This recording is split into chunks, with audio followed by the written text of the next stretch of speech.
The chandeliers of Hartwick House blazed with 1,000 candles,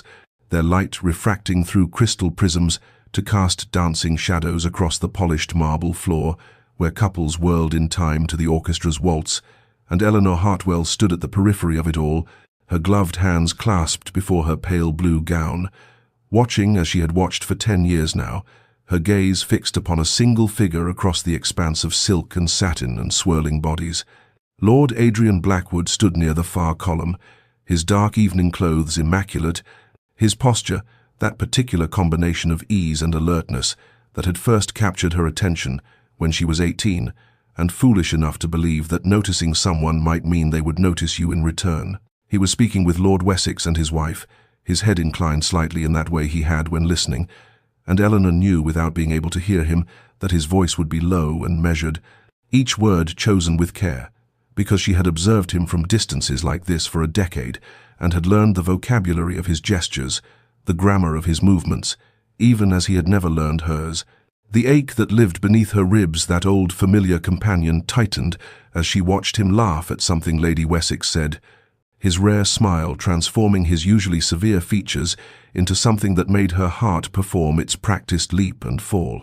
She had become fluent in the language of loving someone who did not see her, in the particular pain of standing in the same room as the object of one's devotion and being as invisible as the servants who moved through the crowd with trays of champagne. 10 years of balls and assemblies and dinner parties where their paths crossed with the regularity of celestial bodies that never quite aligned, where he would enter a room and her awareness of him would sharpen every sense she possessed, and he would pass her with the same polite disinterest he showed the wallpaper. Eleanor had long since stopped hoping he would ask her to dance. Hope was a luxury she had surrendered somewhere around the 5th year, replaced by this duller thing, this resigned longing that had settled into her bones like winter cold into old houses. She watched as he excused himself from the Wessexes, watched as he moved through the crowd with that particular grace that seemed effortless, but which she suspected was as carefully maintained as everything else about him, and she knew with the certainty born of pattern that he would not glance her direction, would not acknowledge her presence, and would continue through this evening and all the evenings to come, treating her as he always had, as if she were not there at all. The music swelled, couples turned in their elegant rotations, and Eleanor felt the weight of accumulated invisibility press down upon her shoulders as she accepted what she had accepted 1,000 times before. That loving someone from afar was not noble or romantic, but simply a quiet, persistent heartbreak that one learned to carry like a stone in one's pocket, present and heavy and unchanged. 10 years earlier, Eleanor Hartwell had stood in this very ballroom, smaller than it had seemed, or perhaps she had simply been larger in her innocence, filled with the kind of hope that makes 18-year-old girls believe the world is constructed specifically for their happiness, wearing a white gown that her mother had commissioned, specially for her debut, her hair arranged in careful curls that had taken her lady's maid 2 hours to achieve, and her heart beating with the peculiar mixture of terror and anticipation that accompanies all significant beginnings. The season had stretched before her like an unwritten book, each page blank with possibility, and she had moved through the receiving line with her parents, curtsying to Lady Hartwick and her daughters,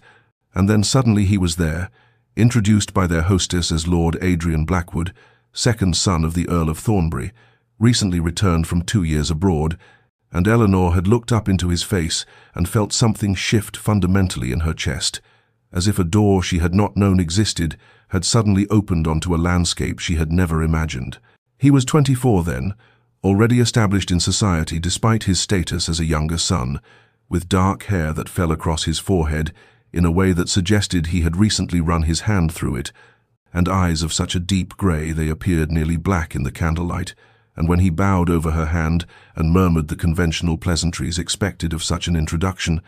she had felt the warmth of his fingers through her glove and thought wildly, inexplicably, that she would remember this moment for the rest of her life. "Miss Hartwell, I hope you will enjoy your first season," he had said, his voice carrying that measured quality she would come to recognize, each syllable placed with precision,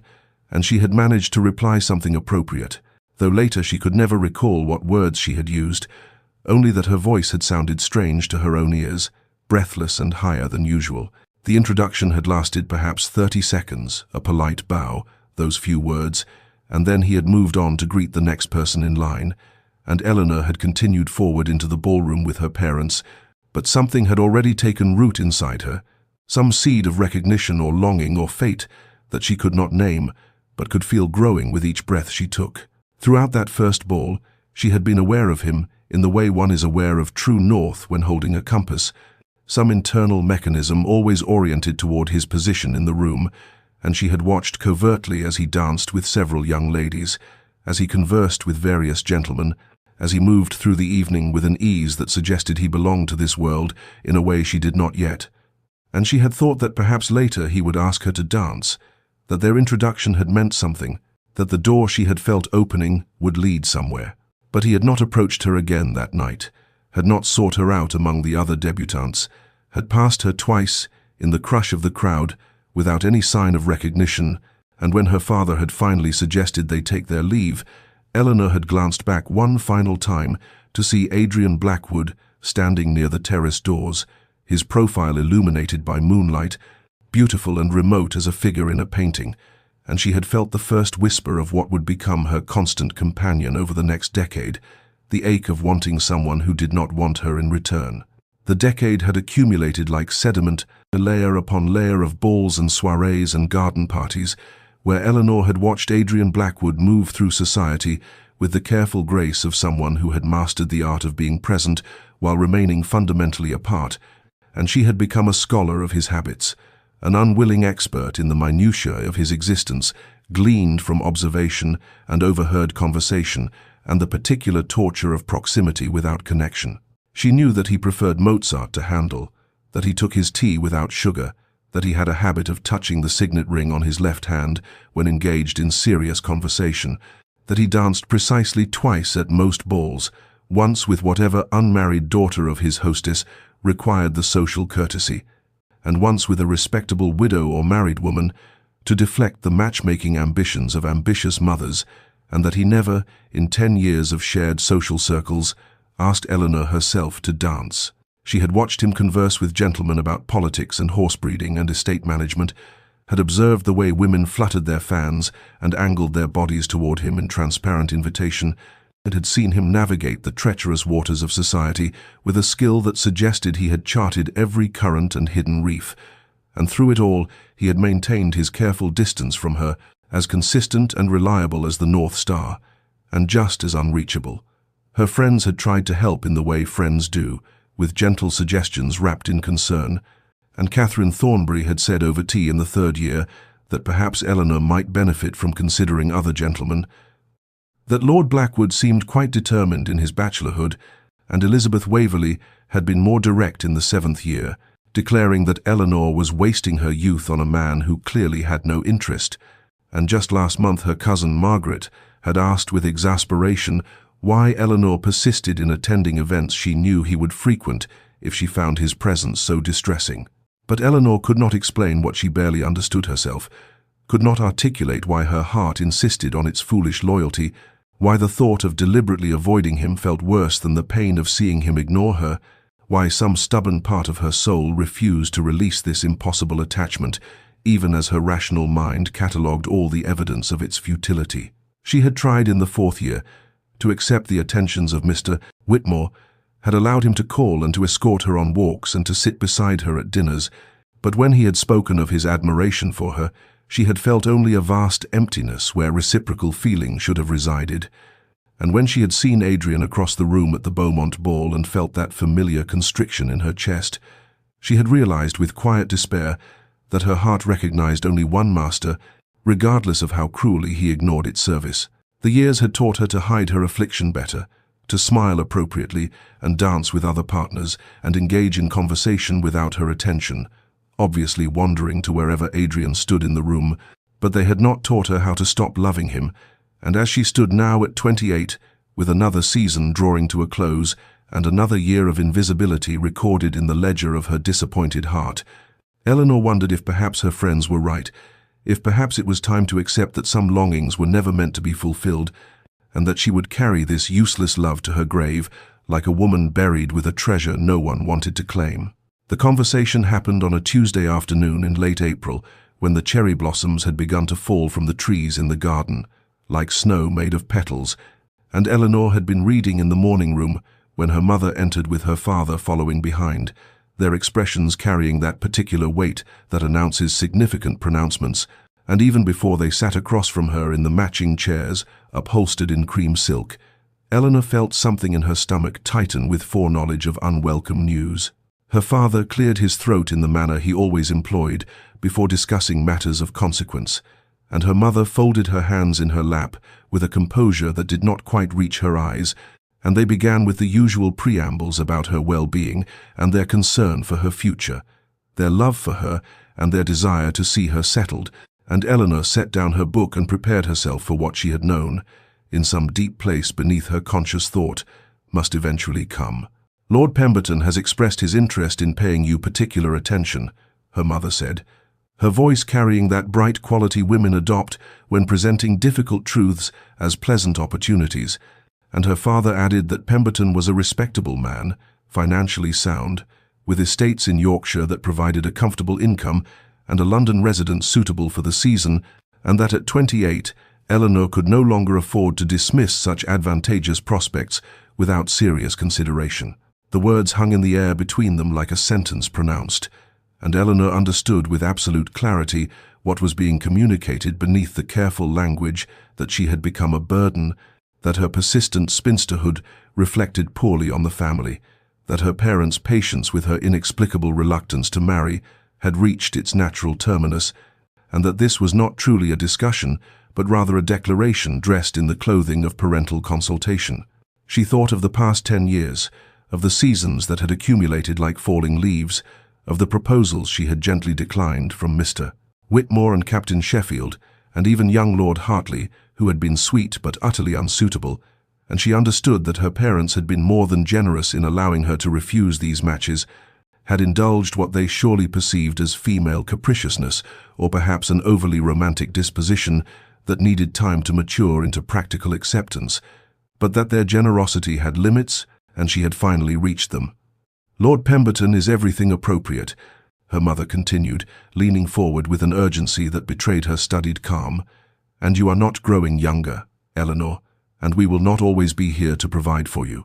And what will become of you then, without a husband, without protection, dependent upon your brother's charity, or forced to take employment as a governess or companion?" Her father's face softened with something like pity as he added that they only wanted her happiness, her security, that they could not bear to think of her alone and unprotected in a world that showed little mercy to unmarried women of advanced age. And Eleanor felt the walls of her life contracting around her like a room growing smaller with each breath. She wanted to argue, to explain that she had been waiting, hoping that there was a reason for her refusals, even if she could not articulate it without sounding like a foolish girl clinging to fantasies. But what defense could she offer against 10 years of evidence that Adrian Blackwood had no interest in her, no awareness of her devotion, no intention of ever offering her the life her parents now insisted she accept from someone else? The choice before her was brutally simple: surrender her impossible hope and accept security with Lord Pemberton, or maintain her vigil for a man who had never once looked at her with anything beyond polite indifference, and risk becoming the very burden her parents feared she would be. And sitting there in the morning room, with the scent of dying cherry blossoms drifting through the open window, Eleanor felt something crack inside her chest, some fragile structure that had been holding her together through a decade of accumulated disappointment, and she heard herself say in a voice that sounded nothing like her own that she would receive Lord Pemberton when he called, that she would consider his suit with the seriousness it deserved, and her parents smiled with relief, while Eleanor looked past them to the garden beyond, and wondered if this was what surrender felt like. This quiet acquiescence to a future she had never wanted, but could no longer avoid. Lord Pemberton began calling on Thursday afternoons with the regularity of clockwork, arriving precisely at 3, with flowers or small volumes of poetry that he presented with a formal bow and a smile that never quite reached his pale blue eyes, and Eleanor received him in the drawing-room where her mother sat at an appropriate distance, doing needlework and pretending not to monitor every word exchanged, while her father occasionally passed through to nod approvingly at Pemberton's presence, and the whole performance felt like a play in which Eleanor had been assigned a role she had no desire to perform, but could not refuse without consequences she was not prepared to face. Pemberton was exactly what her parents had promised, kind in a distant sort of way, appropriate in every gesture and comment, financially secure, with properties that he described in meticulous detail as though acreage and annual yields might inspire romantic feeling, and utterly, completely, devastatingly devoid of anything that made Eleanor's heart quicken or her breath catch or her soul recognize itself in another human being. He spoke of weather and crops and the latest parliamentary debates with the same measured cadence, never saying anything that might challenge or surprise or reveal depths beneath his carefully maintained surface, and when he laughed it was a polite sound produced at socially appropriate moments rather than anything resembling genuine mirth. And Eleanor found herself counting the minutes until he would take his leave, and she could stop pretending that she found his company anything other than exhausting in its very pleasantness. They took walks in the garden where Pemberton commented on the cultivation of roses and the proper maintenance of gravel paths, while Eleanor tried to imagine this as her future, this endless procession of conversations about nothing that mattered. And they attended the theatre, where he explained the plot as though she could not follow it herself, and afterwards discussed the production's merits and flaws with the detached analysis of someone reviewing an agricultural report, and they took tea at her aunt's house, where Pemberton charmed the older ladies with his impeccable manners and appropriate deference, while Eleanor smiled until her face ached and wondered if this hollowness she felt was normal, if perhaps all women experienced this disconnect between what they were told they should want and what their hearts actually craved. She tried to appreciate his qualities the way one might try to appreciate a well-constructed piece of furniture. He was solid, reliable, built to last, designed to serve his purpose without flaw or deviation, but furniture did not inspire love, and when he took her hand to help her into the carriage or touched her elbow to guide her through a doorway, she felt nothing beyond the mild discomfort of contact with someone whose touch carried no electricity, no recognition, no promise of anything beyond social transaction. Her mother asked eagerly after each visit how the courtship progressed, and Eleanor provided the expected reassurances while carefully avoiding any admission of the emptiness that grew larger with each passing Thursday, and her father nodded with satisfaction and spoke of settlements and wedding dates as though these were already decided. Matters, and Eleanor felt herself being carried along by currents too strong to resist,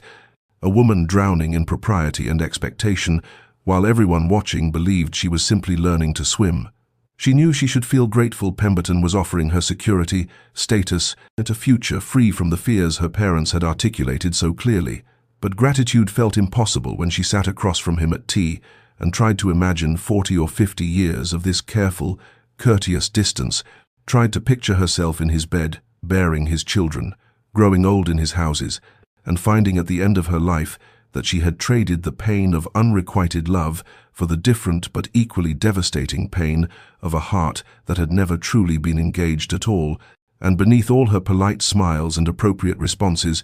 Eleanor felt something inside her screaming that this was wrong, that she was betraying herself in some fundamental way.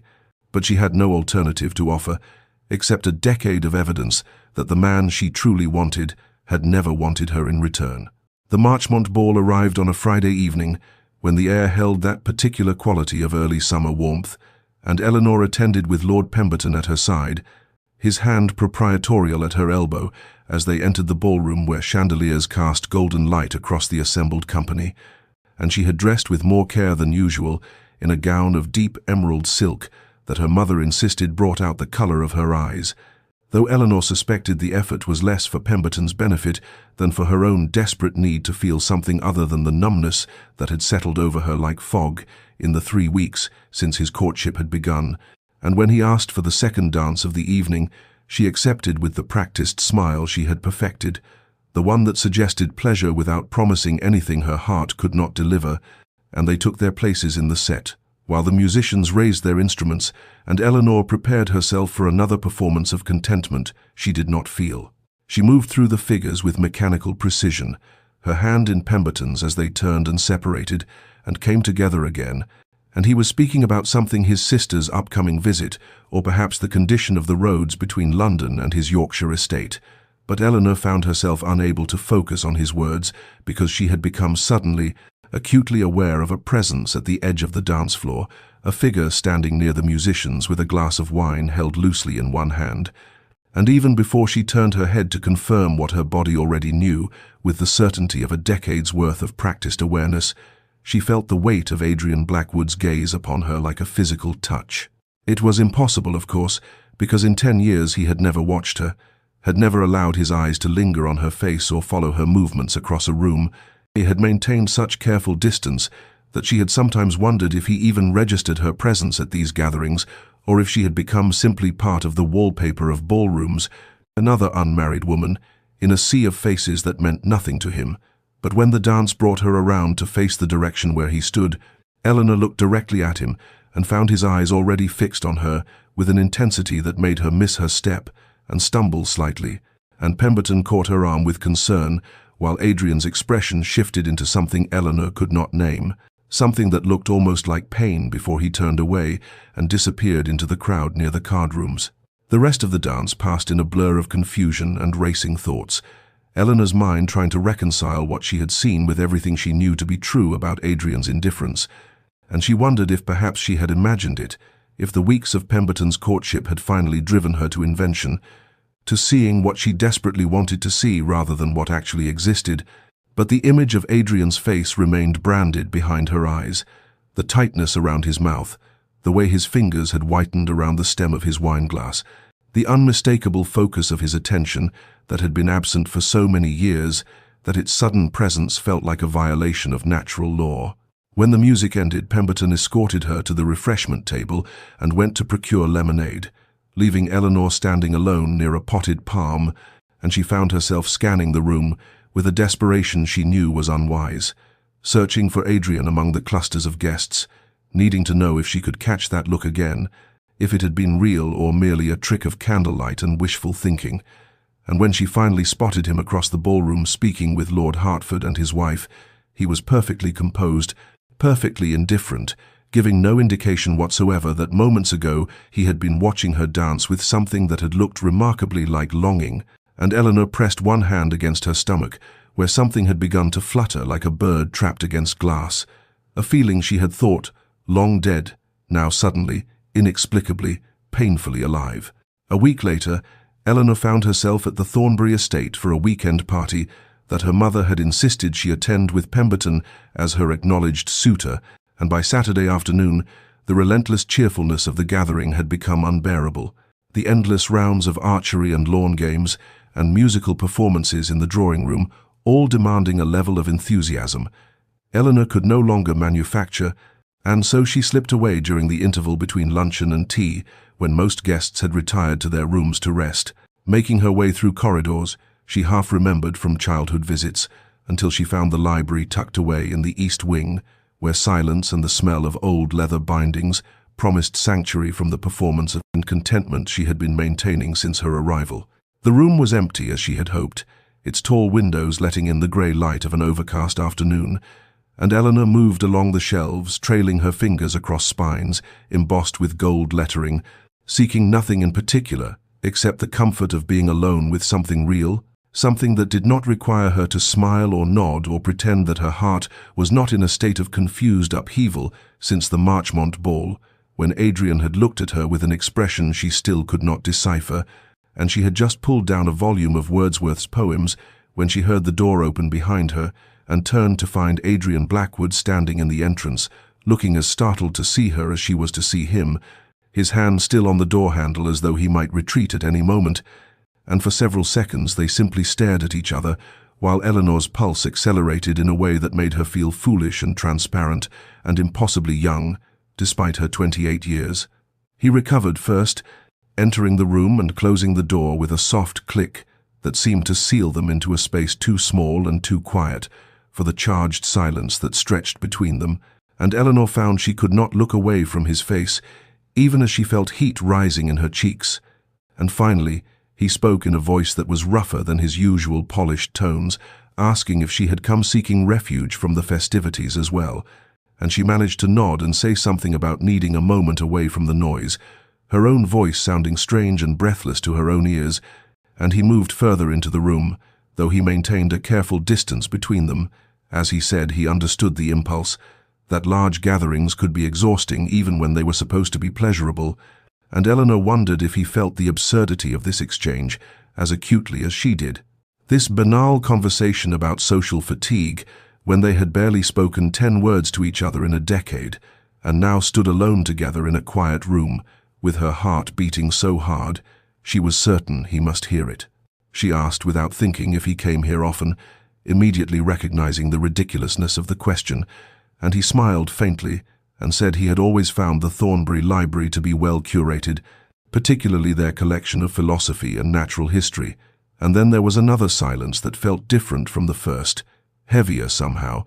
as though the ordinary words they had exchanged were placeholders for something neither of them could say, and Eleanor clutched the Wordsworth volume against her chest like a shield, while Adrian stood near a reading table with his hands at his sides, looking at her with an expression she still could not interpret, something between confusion and pain, and a longing that might have been merely a reflection of her own desperate hopes. And then he said abruptly that he should leave her to her reading, that he had not meant to intrude, and before Eleanor could respond or protest or ask him to stay, he had turned and walked back to the door, pausing only briefly with his hand on the handle to look back at her one more time with those unreadable dark eyes, before stepping through and pulling the door closed behind him, leaving Eleanor alone in the library, trembling from head to foot, with the Wordsworth still pressed against her ribs, and the certainty that something had just happened, though she could not name what it was, only that the air where he had stood seemed to still hold the shape of his presence, and her hands shook so badly when she tried to open the book that she had to set it down on the nearest table and press her palms flat against the wood to steady herself, and she stayed there for a long time, listening to her own ragged breathing and trying to understand why a brief, awkward conversation about nothing at all had left her feeling as though she had been turned inside out and exposed to a light too bright to bear. The weeks that followed the Thornbury Library encounter brought a shift in the very fabric of Eleanor's social existence, as though some invisible hand had rearranged the seating charts and guest lists and spatial configurations of every gathering to place her in Adrian Blackwood's orbit with a frequency that felt both deliberate and impossible, and she began to wonder if she was imagining the pattern or if something had indeed changed in the careful architecture of distance he had maintained for so long. Because at the Waverley dinner party, she found herself seated 3 chairs down from him at a table that seated 20, close enough that she could hear his voice when he spoke to Lady Waverley about agricultural reforms, and close enough that twice during the fish course she looked up to find his eyes on her before he quickly looked away. And then at the musicale hosted by the Duchess of Somerset, Eleanor had taken a seat near the back of the music room, only to have Adrian arrive late and take the only remaining chair, which happened to be directly beside hers, so close that when he sat down, the fabric of his coat brushed against her sleeve, and she could smell whatever soap or cologne he used, something clean and faintly cedar-scented that made her breath catch in her throat, and they sat through an entire performance of Schubert Lieder without speaking, while Eleanor's awareness of his presence beside her made it impossible to focus on the music, every small shift of his posture or clearing of his throat registering in her consciousness with disproportionate significance. And afterward, when the guests rose to take refreshment, he had turned to her and asked in a voice carefully stripped of inflection whether she had enjoyed the performance, and she had said yes, though she could not have recalled a melody if her life had depended on it. At the card party at the Hendersons, Eleanor found herself at a whist table partnered with Adrian against Lord and Lady Fairmont, and for 2 hours they played cards with the kind of wordless coordination that suggested either great skill or great attunement to each other's thoughts. And when Adrian laid down the winning trick in the final hand, his fingers brushed against hers as they both reached for the cards at the same moment, and the contact lasted perhaps 2 seconds, but Eleanor felt it like an electric shock that travelled up her arm and lodged somewhere beneath her ribs, and she saw in his face a flicker of something that might have been the same shock of recognition before he withdrew his hand and stood to thank their opponents with perfect composure, while Eleanor remained seated trying to steady her, breathing and wondering how it was possible for a touch so brief to feel so monumental. The pattern continued through June as the season reached its height, with Adrian appearing at the Blackwoods garden party, where Eleanor was playing croquet with Pemberton and several others, Adrian standing on the sidelines watching the game with an expression she could not read, and then at the theatre where Eleanor sat in her family's box and looked across to see Adrian in the box opposite, his attention ostensibly on the stage, but his gaze sliding toward her during the intervals with that same quality of intensity she had first noticed at the Marchmont ball, and each encounter left Eleanor more confused and more certain simultaneously. Confused about what these moments meant, but certain that something was happening, some shift in the tectonic plates of their long stalemate. And yet through all of it, Adrian never asked her to dance, never sought her out for private conversation, never gave any indication beyond these accumulated moments of proximity and charged glances that he saw her as anything other than another acquaintance in their shared social circle, and Eleanor found herself caught in a kind of exquisite torture, hyper-aware of his presence whenever they occupied the same space, but unable to name what she was witnessing or whether it meant anything beyond her own desperate interpretation.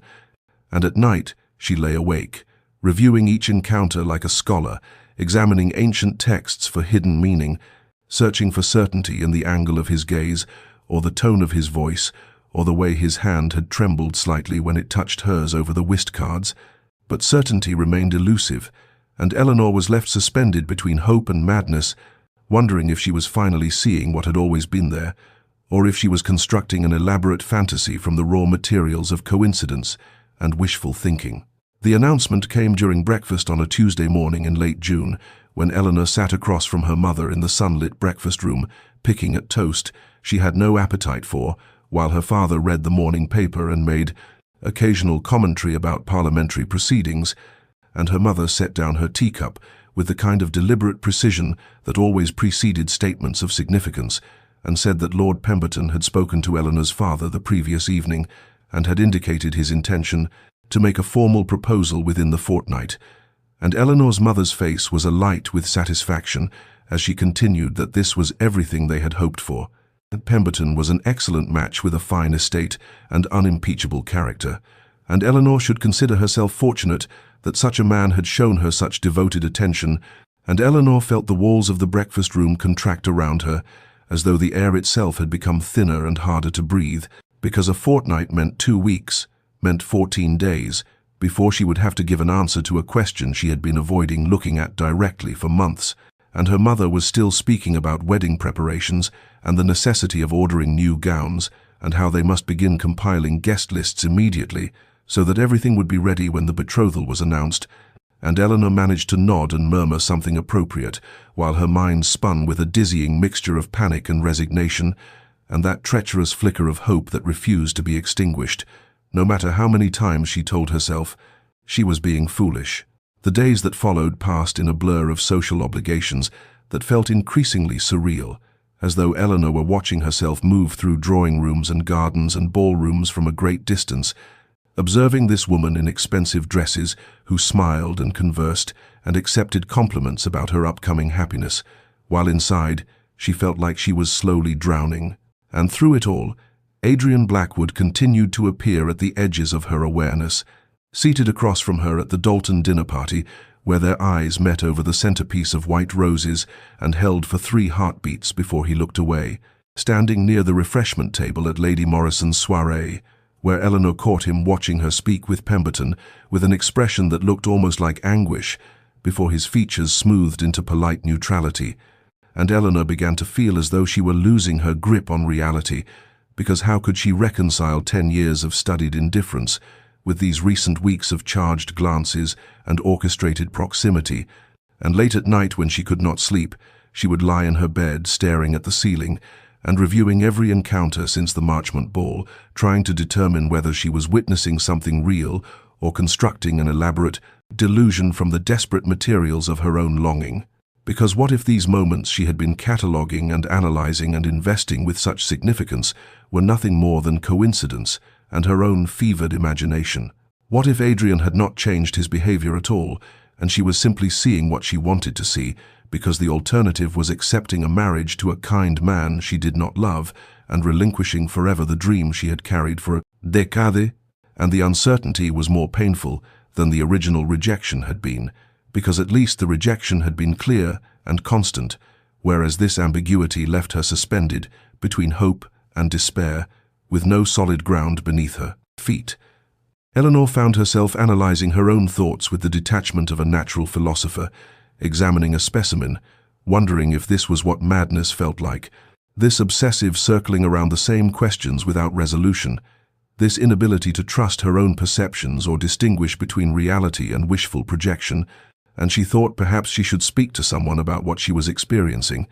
But who could she tell? Because to voice her confusion would require admitting that she had spent 10 years harboring feelings for a man who had never shown her the slightest interest, and that now, when she was on the verge of accepting another man's proposal, she thought, perhaps, maybe possibly, the first man might feel something for her, after all, based on nothing more substantial than a few glances and accidental touches and moments of proximity that could be explained by the simple mathematics of a finite social circle. And spoken aloud it would sound absurd even to her own ears, the desperate rationalization of a woman who had wasted her youth on an unrequited attachment and now could not let it go even when happiness of a different sort was being offered to her. Her mother spoke daily about the proposal that was coming, reminding Eleanor how fortunate she was and how Lord Pemberton would make an excellent husband, and how Eleanor must not let this opportunity pass, and each reminder felt like another weight added to a scale, already tipping dangerously toward obligation and duty and the extinguishing of hope, and Eleanor began to steel herself for what she knew must come, the acceptance of Pemberton's suit and the final burial of the fantasy she had nurtured since she was 18 years old. Because surely it was time to be sensible, time to choose security over the painful uncertainty of these past weeks, time to become the woman her mother wanted her to be, rather than continuing to chase shadows and interpret glances, and imagine that Adrian Blackwood's carefully controlled expressions contained hidden messages meant only for her. The Ashford ball fell on the first Friday of July, when the heat of summer had settled over London like a weighted blanket, and the ballroom, despite its high ceilings and open windows, felt close and stifling, filled with the mingled scents of hothouse flowers and perfume, and the particular musk of too many bodies moving through complicated dance figures. And Eleanor stood near the edge of the room in a gown of pale blue silk that her mother had insisted would complement her complexion, watching Lord Pemberton dance with Lady Ashford's youngest daughter and feeling as though she watching her life from outside her own body, observing this woman who would soon accept a proposal from a good man and settle into the comfortable, predictable existence that awaited her, and the weight of it pressed down on her chest until she could not draw a full breath, and she murmured something to her mother about needing air, and slipped through the French doors onto the terrace before anyone could stop her or offer to accompany her, and the night air was scarcely cooler than the ballroom, but at least it was moving, carrying with it the scent of roses from the garden below and the distant sound of the orchestra playing a waltz she did not recognize. She descended the stone steps into the garden where lanterns hung from tree branches, casting pools of golden light across the gravel paths and the carefully manicured beds of summer flowers, and she walked deeper into the shadows away from the terrace where other guests had gathered to escape the heat, seeking the darker reaches of the garden where she might be alone with her thoughts for a few precious minutes before duty called her back, and she found herself near the fountain at the garden's center, where the water made soft musical sounds as it fell, and the moonlight turned everything silver and strange. And she stood there with her hands pressed against the cool stone rim of the fountain, thinking that in 2 days Pemberton would call and speak to her father, and the thing would be done, and the door on whatever foolish hope she had been harboring would close forever. She did not hear Adrian approach until he spoke her name from behind her, and she turned so quickly she nearly lost her balance. And there he was, standing in a shaft of moonlight, with his evening clothes perfectly arranged, and his expression unreadable in the shifting shadows. And he said, "Forgive me, I did not mean to startle you." But his voice held a quality she had never heard in it before, something raw and urgent that made her heart begin to race, and she said, "Lord Blackwood," because she could think of nothing else to say, and the formal address felt absurd given the circumstances. But what else was there between them, except formality and distance and all these years of careful avoidance? He took a step closer, and she saw that his hands were clenched at his sides, as though he were restraining himself from some action, and he said, "I saw you leave," and there was an admission in those 4 words that felt dangerous and thrilling and terrifying all at once. And Eleanor said, "I needed air," which was true but incomplete, and they stood there in the moonlight, beside the fountain, with the sounds of the ball drifting down from the house, and the night wrapped around them like a cocoon, separating them from the world they had just left. And Adrian said in a voice that seemed to be pulled from somewhere deep in his chest,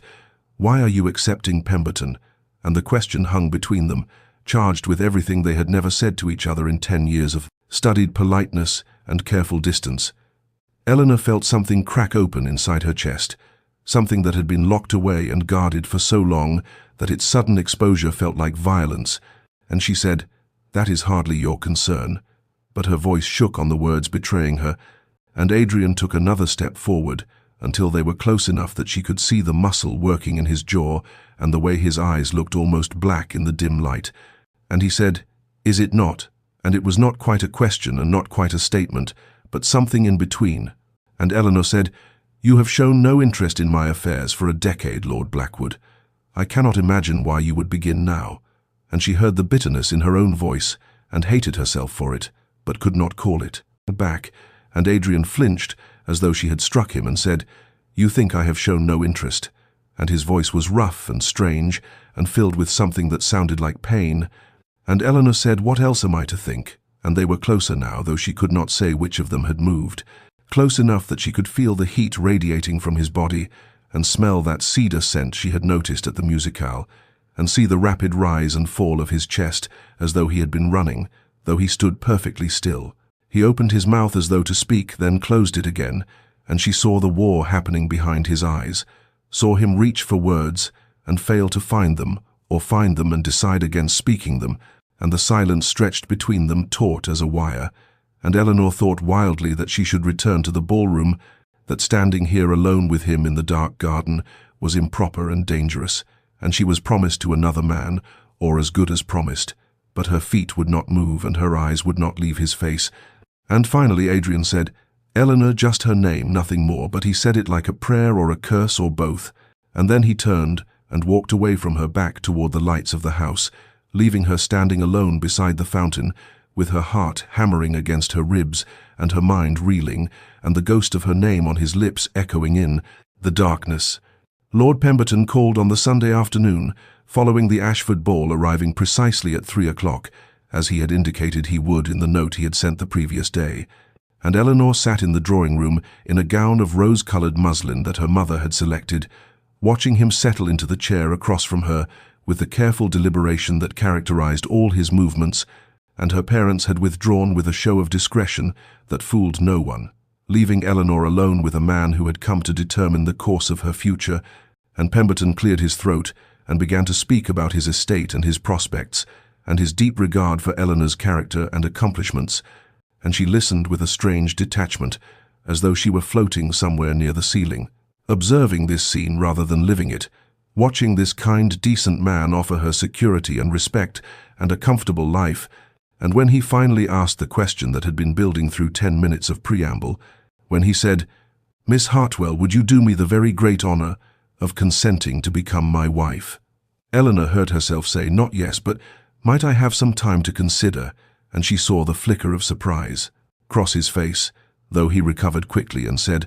of course she must take whatever time she required, though he hoped she would not keep him waiting over long. And after he left, her mother came into the drawing-room with eyes bright with expectation, and Eleanor had to say that she had asked for time to think, and her mother's face fell into an expression of confused disappointment, and she said, "But why on earth would you need time, Eleanor? He is everything we could have hoped for."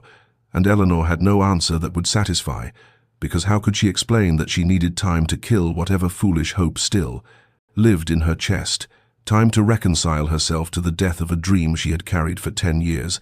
time to become the sensible woman who could accept a good man's proposal without reservation. The days that followed were a special kind of torture as Eleanor moved through her daily routines, while her mind circled endlessly around the same worn paths, reviewing every interaction with Adrian Blackwood from their first meeting a decade ago to that charged encounter in the Ashford garden, trying to construct a coherent narrative from fragments and glances and moments that might mean everything or nothing.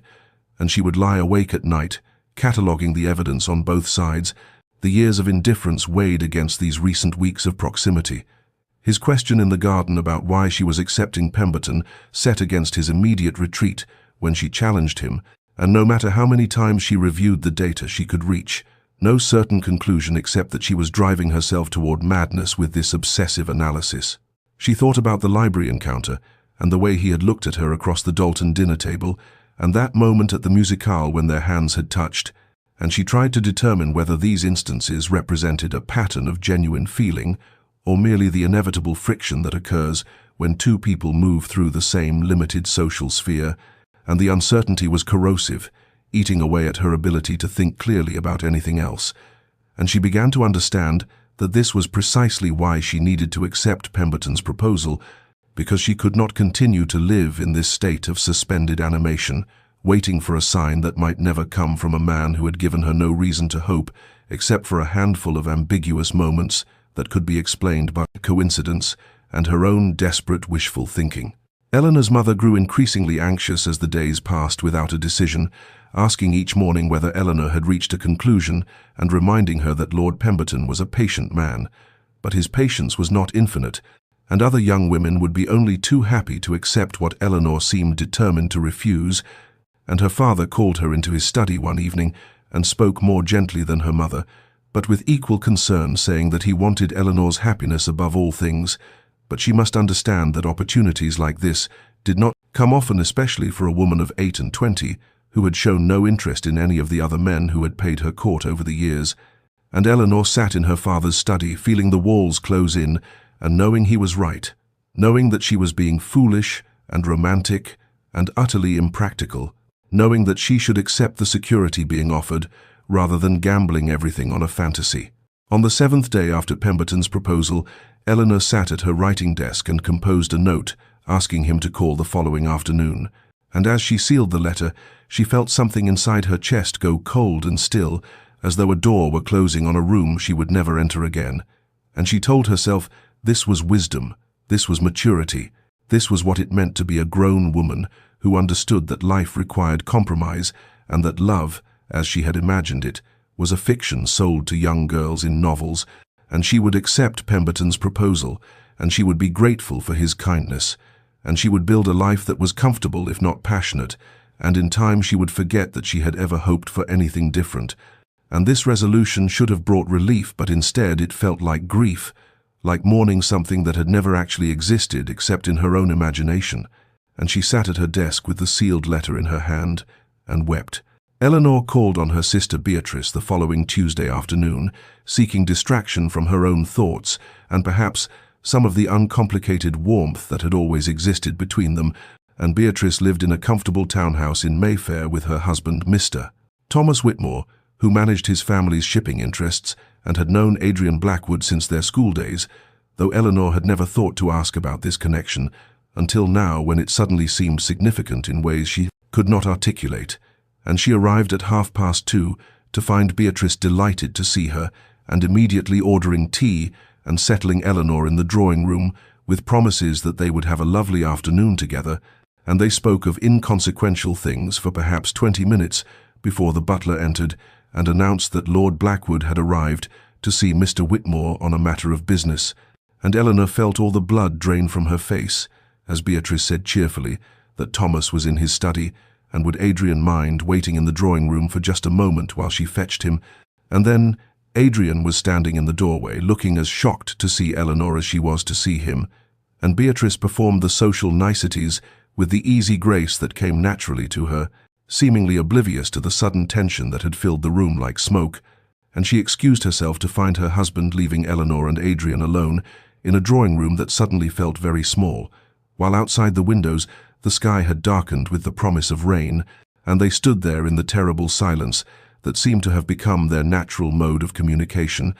And finally Eleanor said, "I did not know you had business with my brother-in-law," because she had to say something, and that seemed safer than anything else she might voice. And Adrian said, "It is a small matter regarding a shipment," and his voice was carefully controlled, but she could hear the strain beneath it. And he remained standing near the door as though he might bolt at any moment, while Eleanor sat rigidly in her chair with her hands folded in her lap and her heart beating so hard she thought surely he must hear it. The first drops of rain began to fall against the windows as they maintained their awkward positions, and Eleanor thought wildly that this was some kind of cosmic punishment, and to be trapped in a room with the one person she most needed to avoid. In the very week she had decided to close the door on whatever foolish hope she had been harboring, and she said, "The weather has turned," which was perhaps the most inane observation she had ever made. But Adrian nodded gravely, as though she had offered some profound insight, and he finally moved away from the door, coming to stand near the fireplace, where he picked up a small porcelain figurine and examined it with what seemed like desperate concentration. And the rain began to fall harder now, drumming against the glass in a rhythm that matched Eleanor's pulse.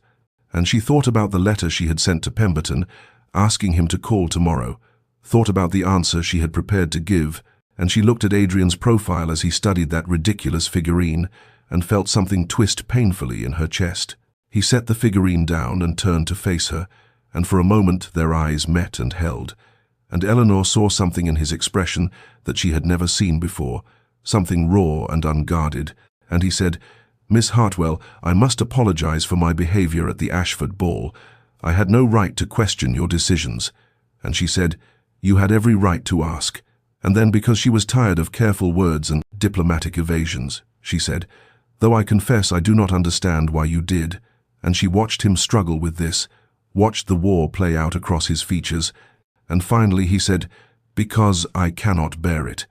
And the words seemed torn from him against his will, and Eleanor said, "Cannot bear what?" though she thought she knew, or hoped she knew, or feared she knew. And Adrian said, "The thought of you with him, with anyone." And then he stopped, as though he had said too much, and looked away from her toward the rain-streaked windows.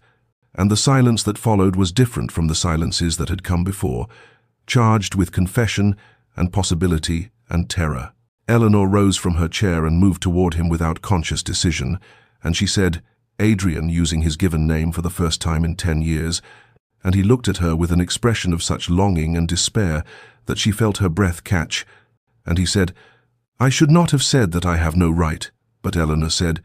"Why do you have no right?" And her voice was shaking now, and they stood there in Beatrice's drawing room, with the rain falling outside and the afternoon light fading to grey.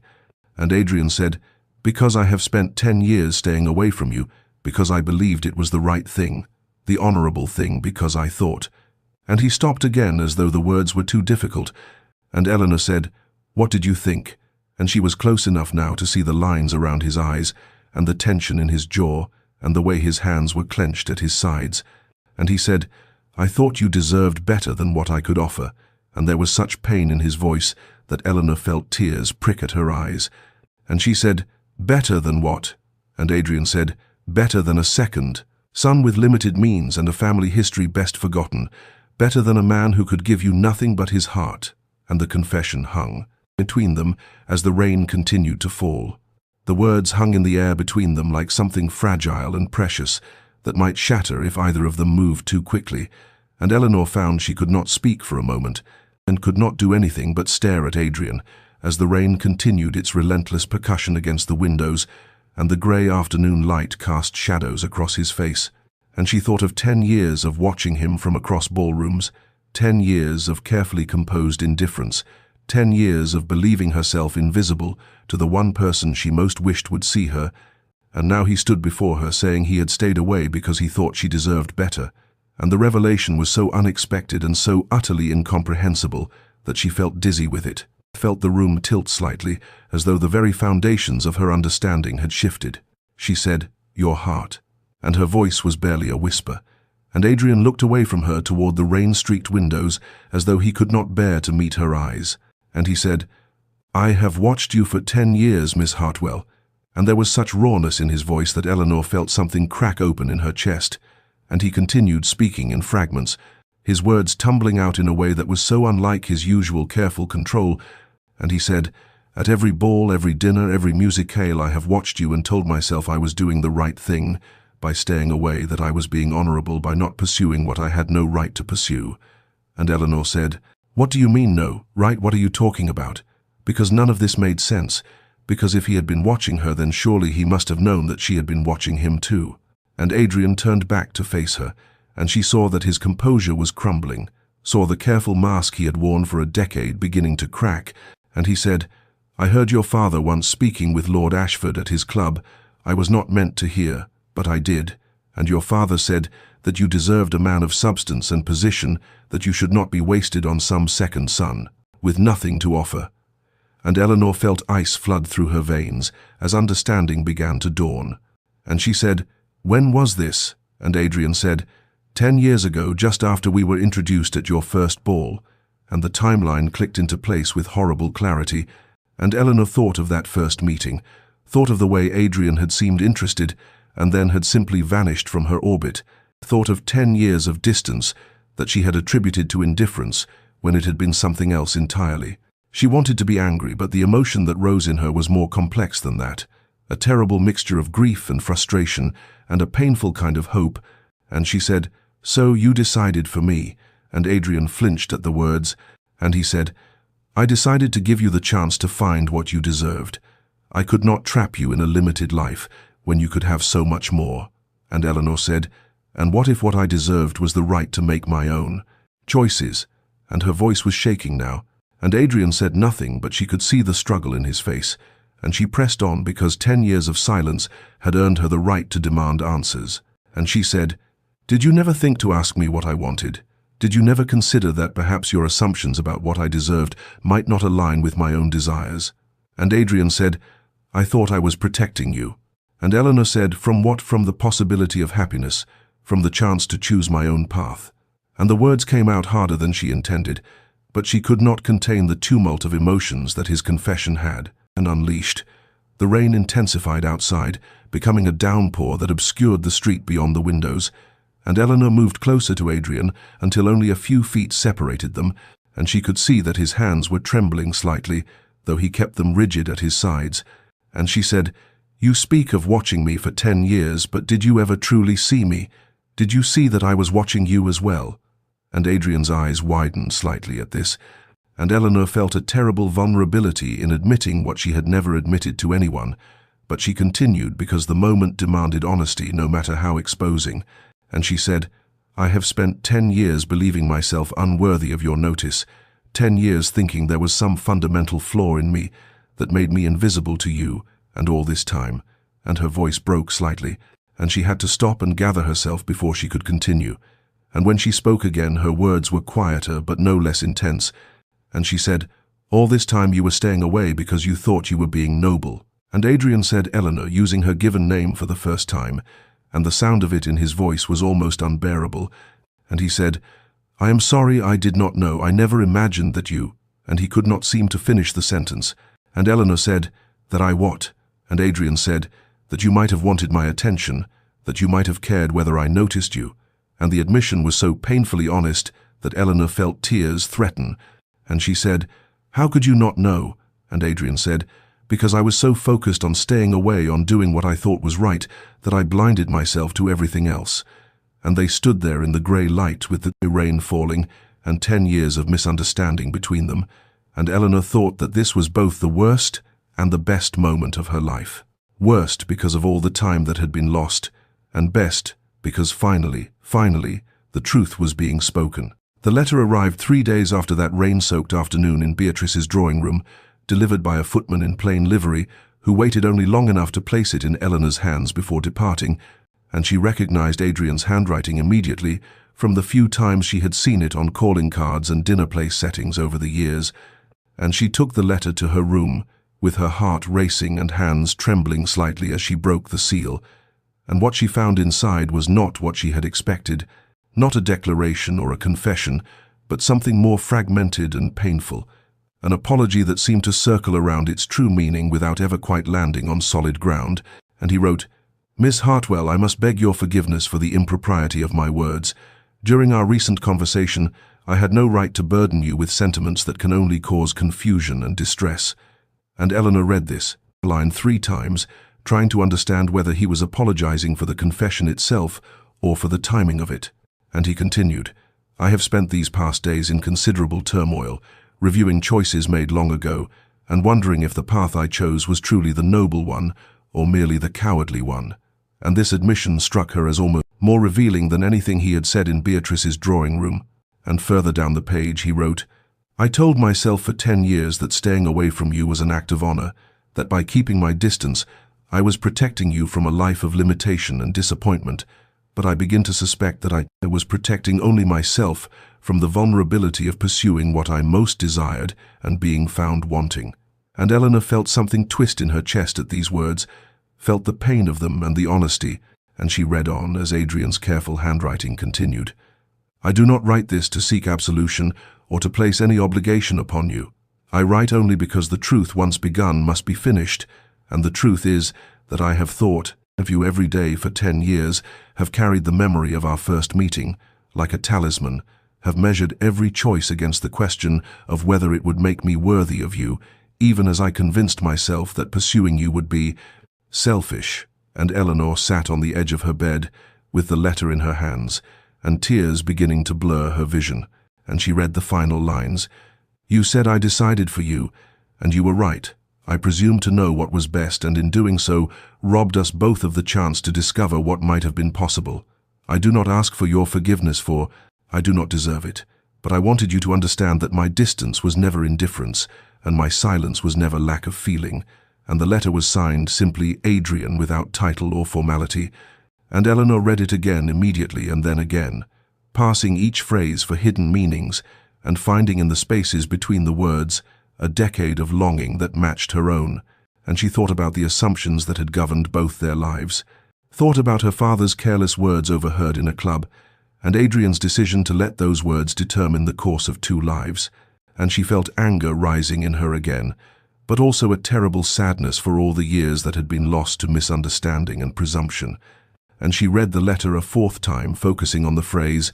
I begin to suspect that I was protecting only myself, and recognized in it the painful self-awareness of someone confronting their own cowardice, and she thought about Pemberton's patient courtship and her mother's hopeful planning and the life she had been preparing to accept just days ago, and she thought about Adrian standing in the grey light of Beatrice's drawing room saying, I cannot bear the thought of you with him with anyone, and she knew with sudden crystalline clarity that she could not marry Pemberton, could not bind herself to safety and kindness when the possibility of something true, however difficult, however uncertain, now existed, and she folded the letter carefully and placed it in the drawer of her writing desk, where she would return to it dozens of times in the days that followed, reading and rereading until she knew every word by heart, trying to decode not just what Adrian had written, but what he had not written, trying to understand what he wanted from her, if anything, trying to determine whether this letter was a confession or a farewell, and she found no clear answer in the careful phrases and fragmented admissions, but she knew that something fundamental had shifted between them, and that whatever happened next, they could not return to the careful distance that had defined 10 years of their lives. Eleanor stood before the door of Adrian's townhouse on a grey Tuesday afternoon, when propriety demanded she should be anywhere else, her heart hammering against her ribs as she raised her hand to knock, and she thought of the letter folded in her reticule, thought of the 3 sleepless nights she had spent reading and rereading those carefully constructed sentences that circled around truth without ever quite landing on it, and she knew that seeking him out like this was scandalous, knew that arriving at a bachelor's residence without chaperone or prior arrangement could ruin her reputation beyond repair, but she found that she did not care anymore because 10 years of propriety and careful distance had brought her nothing but loneliness and the spectre of a marriage to a man she could never truly love. And when the butler opened the door, his face registered shock at finding a lady of quality standing unaccompanied on the steps, and Eleanor said, I must see Lord Blackwood immediately, with a firmness that surprised even herself. And the butler stammered something about his lordship not being at home to visitors, but Eleanor saw the flicker in his eyes that told her Adrian was indeed present, and she said, Please inform Lord Blackwood that Miss Hartwell is here, and that I will not leave until he receives me. And she stepped past the butler into the entrance hall before he could protest, and she heard voices from somewhere deeper in the house, and then footsteps approaching, and Adrian appeared at the top of the stairs, still in shirt-sleeves without his coat, and his face went pale when he saw her standing there, and he said, Eleanor, what are you doing here? You should not. And she cut him off, saying, I need answers, real answers, not fragments and apologies and carefully worded admissions that mean everything and nothing. And Adrian descended the stairs, quickly telling the butler to leave them, and when they were alone in the hallway, he said, "You cannot be here if anyone should discover." And Eleanor said, "I do not care about discovery, I care about truth." And her voice was shaking, but she held her ground. And Adrian looked at her with an expression that contained equal parts anguish and longing, and he said, "Please let me call for a carriage, let me send you home before." And Eleanor said, "Before? What before we speak honestly for once? Before you tell me plainly what all these fragments mean?" And she pulled the letter from her reticule and held it up between them, and she said, "You write of staying away and of protection and of unworthiness, but you do not write of what you actually feel. You do not say clearly what any of this means." And Adrian reached for her arm as though to guide her toward the door, but stopped himself before touching her. And he said, "I have told you more than I should have told you, things that can only complicate your life when you have a perfectly good offer from Pemberton." And Eleanor felt fury rise in her at this, and she said, "Do not speak to me of Pemberton, do not deflect and dodge when I am asking you directly to tell me the truth." And Adrian said, "What truth do you want, Eleanor? What more can I possibly say?" And she moved closer to him until they stood only a foot apart in the dim hallway, and she said, "Tell me plainly, without equivocation, without noble excuses, what you feel when you look at me." And the question hung between them like something alive and dangerous, and Adrian's composure, which had been fracturing since the rainy afternoon, finally shattered completely. And he said, "I love you. I have loved you since the moment we met 10 years ago. I have loved you through every ball and dinner and musicale. I have loved you while watching you dance with other men, while listening to you laugh at their jokes, while knowing that I had no right to speak." And his voice broke on the final words, and Eleanor felt tears spring to her eyes, because this was what she had needed to hear, not apologies or explanations, but the simple, raw truth. And she said, "Then why did you stay away? Why did you waste 10 years? And Adrian said, "Because I thought it was what you deserved, because I convinced myself that loving you meant letting you find someone better." And Eleanor said, "You arrogant fool, you presumptuous, misguided man." And there was no heat in the words, only a kind of desperate sadness. And she said, "Did it never occur to you that I might have wanted a choice in the matter, that I might have preferred a modest life with someone I loved to a grand life with someone I did not?" And Adrian stared at her as though her words were incomprehensible, and he said, "You could not have wanted, you never showed any sign." And Eleanor laughed bitterly and said, "How could I show anything when you never looked at me, when you made it abundantly clear that I was beneath your notice?" And Adrian said, "Beneath my notice? You were never beneath my notice. You were so far above it that I could hardly breathe when you entered a room." And the admission seemed to cost him something, and Eleanor felt the last of her composure crumble, and she said, "Then why, Adrian, why all this distance, all this careful avoidance?" And he said, "Because I was afraid, because I knew that if I allowed myself to pursue you, I would be condemning you to less than you deserved. I could not bear to be the one who limited your life." And Eleanor closed the remaining distance between them and said, "You have already limited my life by your absence. You have given me 10 years of believing myself unworthy of love." And Adrian reached for her, then finally touching her face with trembling fingers, and he said, "You are worthy of everything. I am the one who is not worthy." And Eleanor said, "Let me decide, that let me have the choice you took from me 10 years ago." And they stood there in the hallway with the truth, and finally spoken between them, raw and painful, and somehow transformative. Adrian led Eleanor into his study, because they could not remain standing in the hallway where any servant might pass and see them in such intimate proximity, and once the door was closed behind them, he moved to the window and stood with his back to her for a long moment, as though gathering the courage to speak the whole truth. And when he finally turned, his face was marked with a kind of exhausted resignation, as though he had carried a weight for so long that the prospect of setting it down was both relief and terror. And he said, "I need to tell you how this began, how I made the choice that cost us 10 years. And Eleanor stood very still near the door, waiting for whatever revelation would come. And Adrian said, "It was at the Ashford ball the night we first met, and you were 18, and I was 24, and I had been in society long enough to be cynical about its rituals and calculations." And he paused, running a hand through his hair in a gesture of distress, and he continued,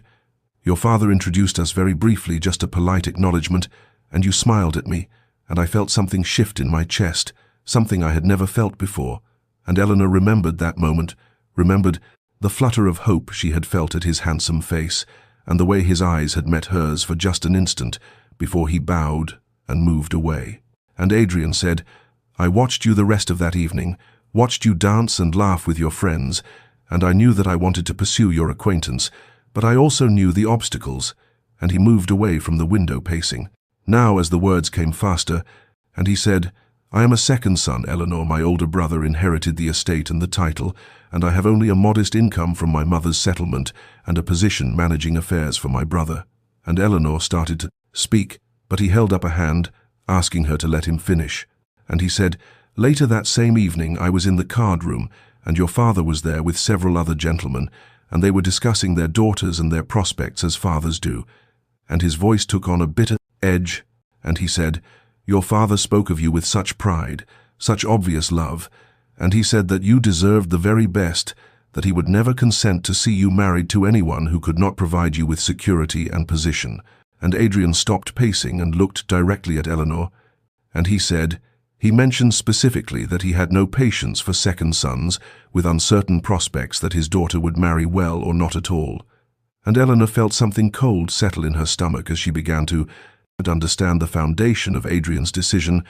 and he said, "I convinced myself that your father was right, that pursuing you would be selfish when I had so little to offer."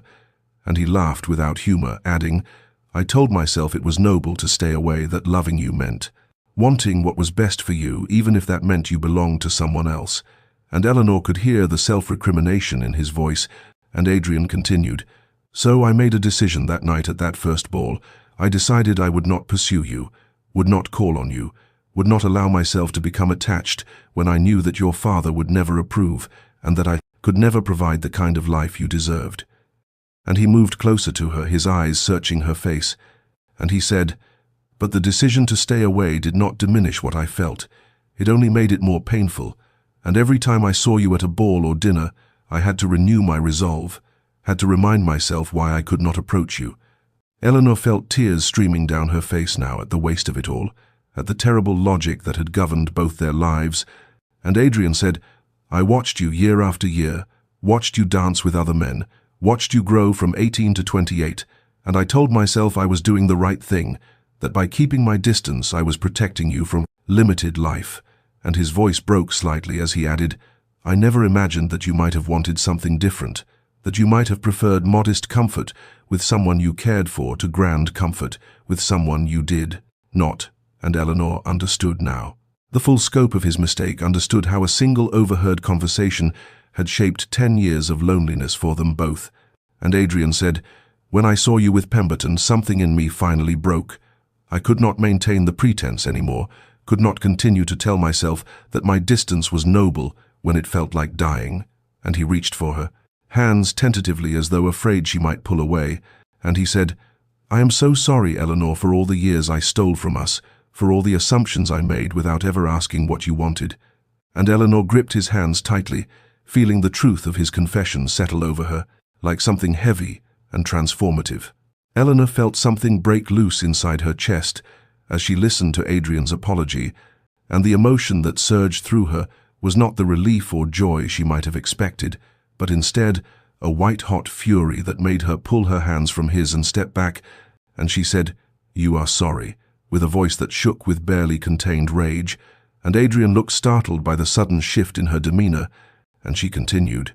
"You are sorry for stealing 10 years from us, for making decisions about my life without consulting me, for presuming to know what I wanted better than I knew myself." And her voice rose as the full weight of what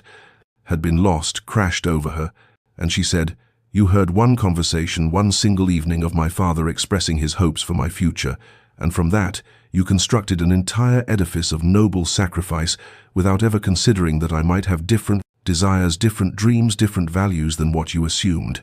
And Adrian said, "Eleanor, please, I thought I was protecting you."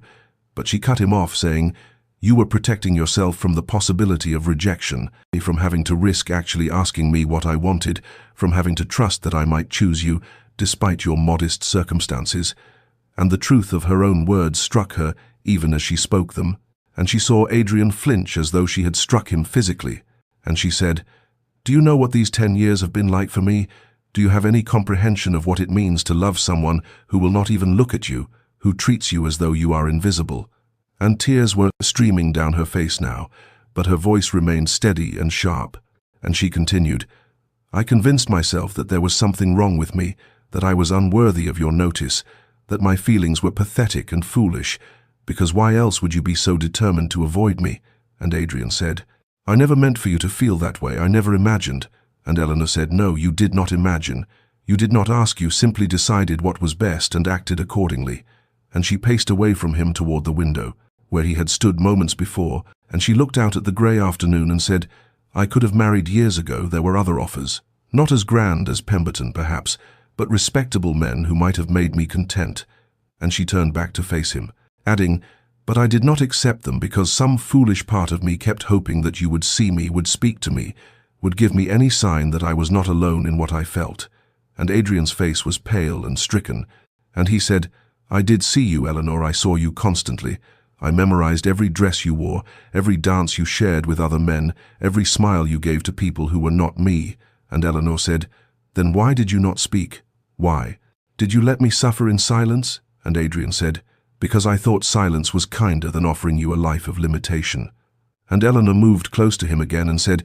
"You arrogant, presumptuous man," and this time there was both anger and something else in her voice, something that might have been the beginning of understanding. And she said, "I never wanted grand estates or titles or wealth. I wanted someone who saw me truly, who valued my mind and my heart, who made me feel alive."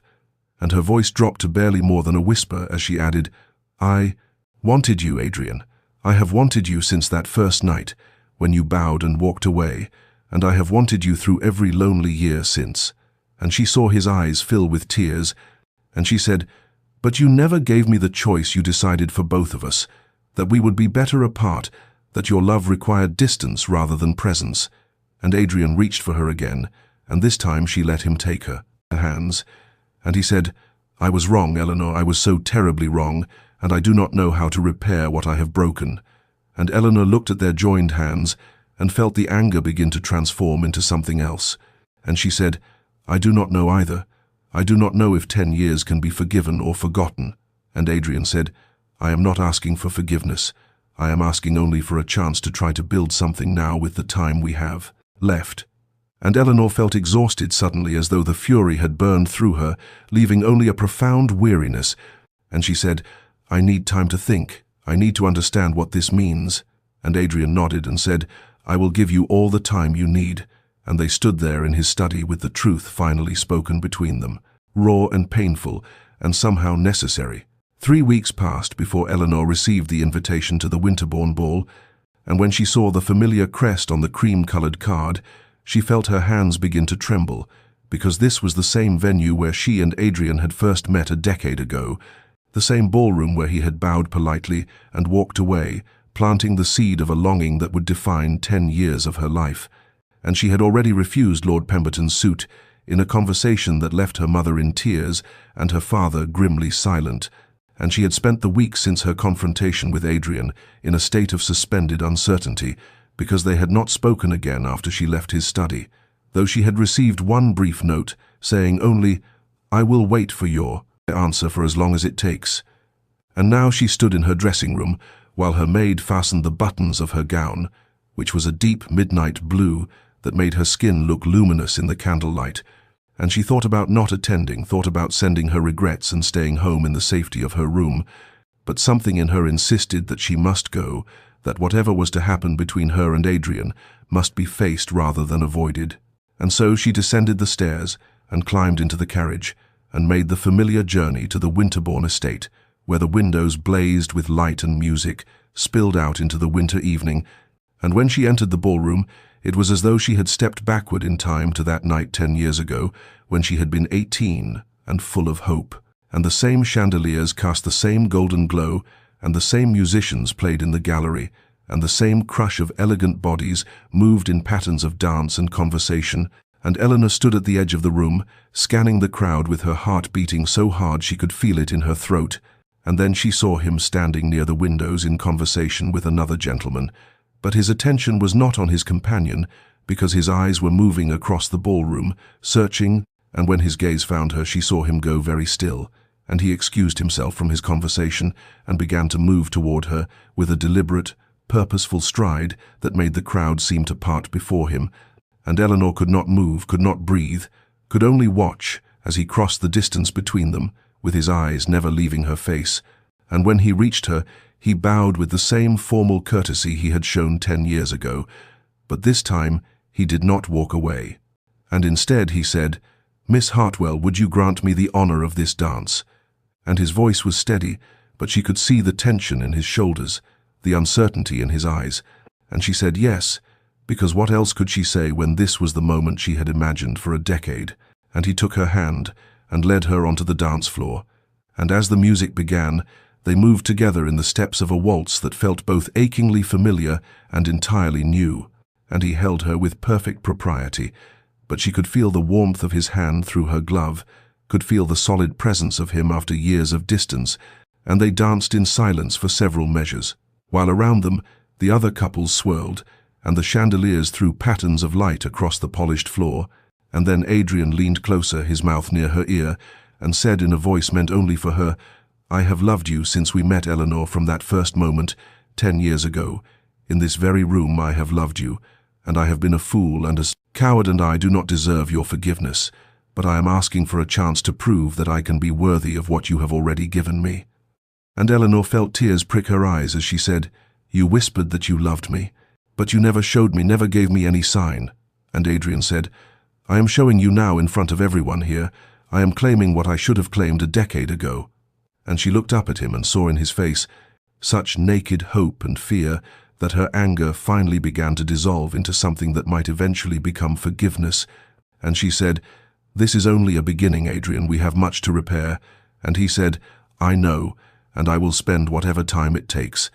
And they continued to dance as the ballroom spun around them, and Eleanor felt for the first time in 10 years that she was precisely where she was meant to be. The morning after the Winterbourne ball, Eleanor woke to find a note delivered with her breakfast tray, and the handwriting was Adrian's careful script, asking if he might call upon her that afternoon, and when he arrived precisely at 3 o'clock, her mother received him with a coolness that bordered on hostility, because Eleanor had confessed her refusal of Pemberton and her feelings for Adrian, and her mother could not understand why her daughter would choose a second son with modest means over a wealthy lord. But Eleanor sat in the drawing room with Adrian, while her mother served as reluctant chaperone, and they spoke of small things at first, the weather and the previous evening's festivities, but there was an ease between them, now that had been absent, before a sense that the worst had been revealed and survived, and when Adrian left, he asked if he might call again the next day, and Eleanor said yes, and so began a pattern that would define the following weeks. He came each afternoon, sometimes bringing books he thought she might enjoy or flowers from his modest garden, and they took chaperoned walks through the park where the early spring flowers were beginning to emerge from winter's grip, and they discovered in each other a compatibility that went beyond the attraction that had sustained Eleanor through 10 years of longing, for they shared views on literature and philosophy and politics, and Adrian made her laugh with observations that were both clever and kind, and Eleanor found that she could speak her mind freely without fear of censure or dismissal, and he listened to her opinions with genuine interest, treating her thoughts as worthy of consideration rather than merely indulging feminine whimsy. Her father remained skeptical, calling Adrian to his study one afternoon for what Eleanor could only imagine was an interrogation about his prospects and intentions, and when Adrian emerged an hour later, he looked somewhat pale but determined, and he told Eleanor later that her father had made clear his disappointment that she had refused a more advantageous match, but Adrian had stated his intentions plainly and promised to provide for Eleanor to the best of his ability, and her father had grudgingly given permission for the courtship to continue, though he had not given his blessing. As the weeks accumulated into a month and then 2, Eleanor watched her mother's resistance gradually soften, for it was impossible to witness Eleanor's transformation and not recognize that this was something more than girlish infatuation, and Eleanor, who had moved through the world with a quiet sadness for so long now, seemed to radiate light, and she smiled more easily and spoke more freely, and there was a vitality in her that had been dormant, and even Eleanor's mother, who valued social advantage above most things, could not deny that her daughter was happier than she had ever been. One evening in May, as the gardens burst with bloom, Adrian asked Eleanor to walk with him in her family's modest grounds, and her mother permitted it with only her younger sister as distant chaperone, and they moved along the gravel paths while the sunset painted the sky in shades of rose and gold, and Adrian stopped beneath an old oak tree and took both of Eleanor's hands in his, and he said, "I know that I have already told you I love you, but I have not asked you properly if you might consent to be my wife." And Eleanor felt her breath catch because, even though she had known this moment was coming, it still struck her as almost miraculous that after 10 years of silence they had arrived here. And Adrian continued, "I cannot offer you grand estates or titles or the kind of luxury that Pemberton could have provided, but I can offer you my whole heart and my complete devotion and a life built on truth and partnership." And Eleanor said, "Yes, Adrian, yes, of course, yes," because there was no other answer she could give to the only question that had ever mattered, and he slipped a ring onto her finger, a simple band with a small sapphire that had belonged to his grandmother, and they stood together in the fading light while her sister discreetly turned away, and Adrian kissed her for the first time, a gentle meeting of lips that carried the weight of 10 years of longing, finally realized. And Eleanor thought that no moment in her life had ever felt more perfectly right. The preparations for the wedding were modest, for Adrian's circumstances did not permit extravagance, but Eleanor cared nothing for elaborate displays, and she worked with quiet joy to plan a ceremony that would be simple and meaningful, and her mother gradually embraced the inevitable, even helping to select Eleanor's gown and plan the wedding breakfast, and her father walked her down the aisle of the small church, with an expression that suggested he still had reservations but had accepted his daughter's choice. And when Eleanor saw Adrian waiting at the altar, his face radiant with love and certainty, she felt the last remnants of those 10 painful years finally release their hold on her heart, and they spoke their vows before God and witnesses, and they became husband and wife, and Eleanor knew that while they could not recover the time that had been lost, they could build something true and lasting with the years they had been given. 5 years had passed since Eleanor and Adrian spoke their vows in that small church, and now they stood together in the garden of their modest home, watching their 2 children chase each other through the flower beds, while the afternoon sun cast everything in shades of amber and gold, and Adrian's arm was around Eleanor's waist with a casual intimacy that still sometimes made her heart catch, because even now she remembered the years when such closeness seemed impossible, and their daughter Catherine, who was 3 years old, stumbled on the uneven ground, and her brother Thomas, who was nearly 5, caught her hand and helped her up with a gentleness that reminded Eleanor so much of Adrian that she felt tears prick her eyes, and Adrian must have noticed because he pulled her closer and said, "What is it, my love?" And she shook her head and said, "Only happiness, nothing more." Which was true because these 5 years had been filled with a contentment so complete that sometimes she could hardly believe it was her life she was living. Their home was not grand, a comfortable manor house with enough rooms for their growing family and gardens that Eleanor tended herself with help from a modest staff. And Adrian's work kept them secure if not wealthy, and Eleanor had discovered that she cared nothing for the ballrooms and social competitions that had once defined her world, because she had something infinitely more valuable in the quiet evenings when she and Adrian sat by the fire, reading aloud to each other, or discussing the events of the day, or simply existing in companionable silence, and in the mornings when he kissed her goodbye before leaving for his work, and in the nights when they lay together in the darkness, speaking of dreams and memories and the future they were building together. Sometimes Eleanor thought about those 10 lost years and felt a pang of regret for the time they could have had, but mostly she had made peace with the past because she understood now that perhaps they had both needed those years to become the people who could build this life together, and Adrian had learned that love sometimes required risk and vulnerability rather than noble sacrifice. And Eleanor had learned that her own worth was not determined by others' recognition, but by her own truth and courage. Dear listener, if you have stayed with us through this story, then perhaps you understand what Eleanor and Adrian discovered in their years of separation and their ultimate coming together, that assumptions made in silence can steal decades of joy,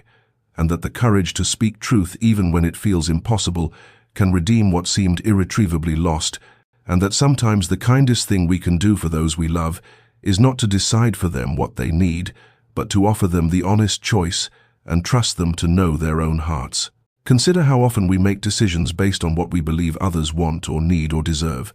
How often we silence our own truth because we have convinced ourselves that our silence is somehow noble or protective, and how many years we lose to fears that are never spoken aloud and therefore never challenged or resolved. And understand that while Eleanor and Adrian found their way back to each other, not every story ends with such grace, and the years lost to misunderstanding and presumption cannot always be recovered. If there is someone in your life whose regard you crave, if there is a truth you have been holding in silence because you fear the consequences of speaking, if there are years accumulating while you wait for the perfect moment or the certain outcome, then let this story be a gentle encouragement to choose courage over caution, honesty over assumption, and the risk of rejection over the certainty of regret. For Eleanor spent 10 years believing herself unseen when she was seen and loved all along, and those years cannot be reclaimed no matter how happy the ending. May you find the strength to speak the truths that matter. May you trust that those who truly love you can handle your honesty even when it is difficult, and may you build your life on foundation of authentic connection rather than careful distance. And may you rest tonight knowing that it is never too late to begin again, that hearts can heal even from years of misunderstanding, and that love, when finally acknowledged and claimed, can illuminate all the dark places we thought would remain in shadow forever. This has been a story from Love and Deep Space, where we believe in the transformative power of truth and the redemptive possibility of love. And if this tale has touched your heart, then we invite you to subscribe and join us for more stories of courage and connection and the journeys we take toward the lives we are meant to live. And until we meet again, may you walk in honesty and rest in peace, and know that you are worthy of being seen and loved exactly as you are.